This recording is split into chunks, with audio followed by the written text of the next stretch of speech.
Welcome back to Indiana Diecast Racing. I hope you're having a great summer. It's time for yet another first rounder. Today we've got groups 39 and 40.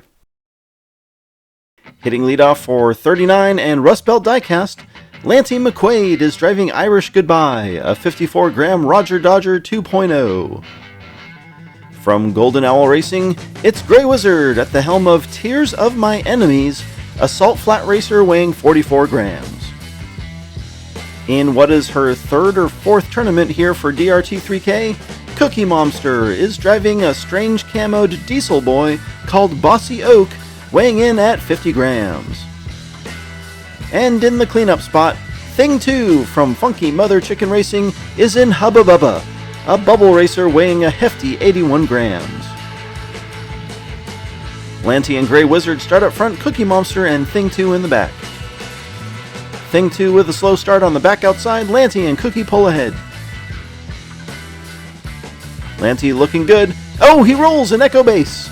Cookie and Wizard get by. Ooh, Lanty gets rocked by Thing 2. Cookie Monster spins to gloat as she wins. Grey Wizard takes second, and Thing 2 pulls up in third. Another tough break for Team Rust Belt.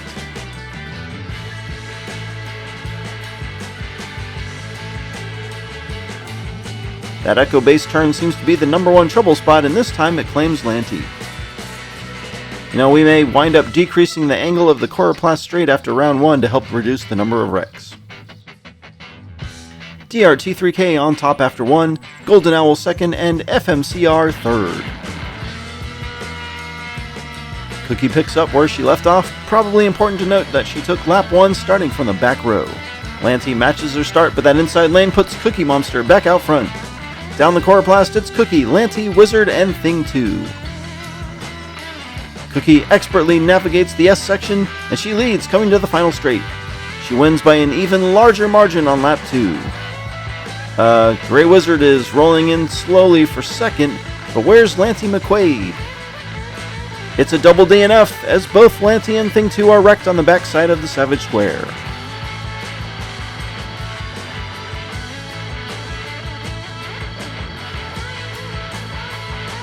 Cookie Monster looking the best she's been here in Indiana.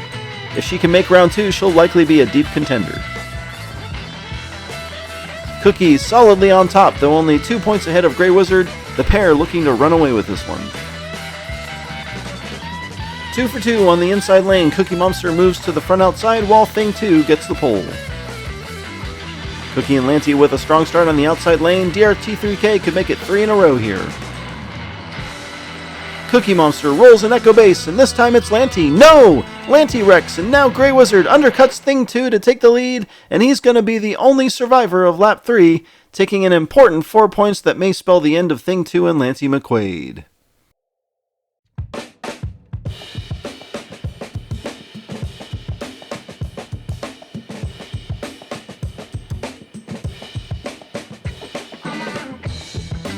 Another really nice start by Cookie Monster, and another run ruined by the Empire. Lanty in great position to take advantage, overdoes it and jumps the wall. Thing 2 then seems to cut a tire, and Grey Wizard is right there to finish him off. And I was prophetically right, this one is over. No matter what happens now, Grey Wizard and Cookie Monster will see round 2. Points leader Grey Wizard on the pole, he only needs to finish ahead of Cookie Monster to win the group outright. Wizard takes the lead and Lanty stays right with him. I think Lanty's actually got a pretty fast car if he could just keep himself from wrecking. Thing 2's on his roof again as the field rounds the Savage Square for the last time today. Lap 4 is Grey Wizard, Lanty McQuaid, and Cookie Monster. Grey Wizard wins, never finishing worse than second.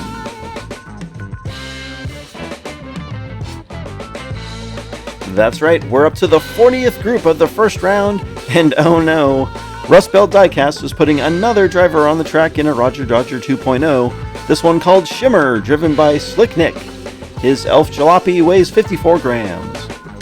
Another driver from Funky Mother Chicken Racing, Vivi Ornitier, is driving Couple Crusher 2, a 45-gram twin mill 3. From White Knuckle Motoring, and possibly responsible for all that smoke coming down from Canada, MT is driving Bust Up, a 54-gram nitro door slammer. And lastly, quickly becoming a mainstay here in the tournament, Bolo Brown is driving for miniature car racing in Chocolate Cherry, a lightweight 38-gram Fusion Buster. God help us, Nick starts on the pole with Vivi on the outside. MT spins his tires and Slick Nick pulls ahead. MT able to accelerate quickly and catches Nick. They're through the X section and into the square. Rounding the final turn, Nick drives off the track.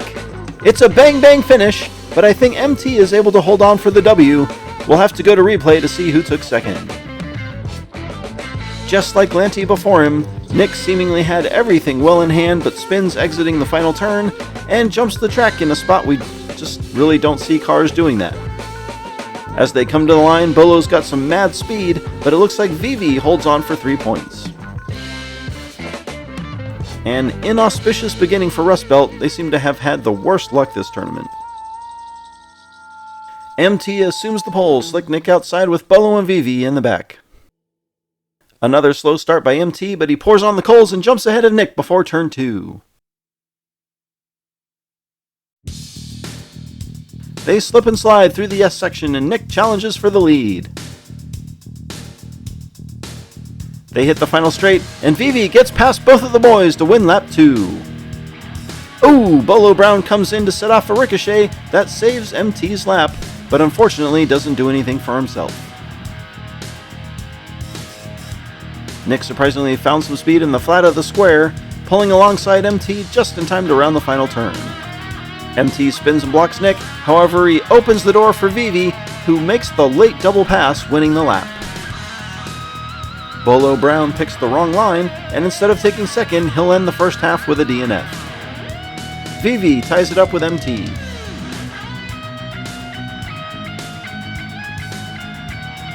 Nick didn't earn any points from the front row, but maybe he's better from the back.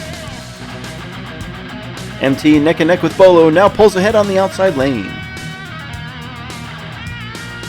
They're single file and fairly close together. Now we've lost the Vieves in Echo Base. Nick challenging Bolo as MT stalls out. Bolo is wrecked, and Slick Nick takes the biggest win for Rust Belt Diecast in quite a while. That could take him from early elimination to round 2 hopeful with only 1 lap to go. Heartbreak for Bolo Brown, as that wreck surely does the opposite. Taking a slightly closer look, Nick is right behind Bolo when Bolo rolls for apparently no reason, opening the door for the unlikely victor. Vivi and MT still solidly out front, but Slick Nick now within striking distance as we reset one more time. Vivi with a huge advantage from the pole, Nick behind her in the inside lane. Bolo with a great jump, but not enough to stay in front of Vivi and Nick. It's Vivi, Nick, Bolo, and MT. Will second place be enough for Nick to advance over MT? He gets spun around by Bolo, who makes the pass. Wait, does he? Vivi wins, Nick holds on for second, Bolo is third, and MT rolls in for what might be a very important final point. Bolo, trying to play spoiler, gets into Slick Nick, but is never quite able to complete the pass, all but connected to Nick all the way through the square. Nick deftly switches lanes when Bolo tries to block, and brings in those 3 points he so dearly needed. But sadly it won't be enough, as Vivi Ornatier wins one for Funky Mother Chicken, and MT just barely ekes by 1 point ahead of Nick.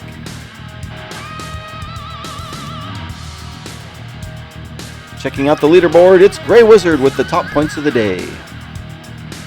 Congratulations to Grey Wizard, Vivi Ornatier, Cookie Monster, and MT. This has been Jim D for Indiana Diecast Racing. Be sure to check in next time for more slightly above mediocre diecast racing and the continuing round 1 action of the Final Fantasy Fracas.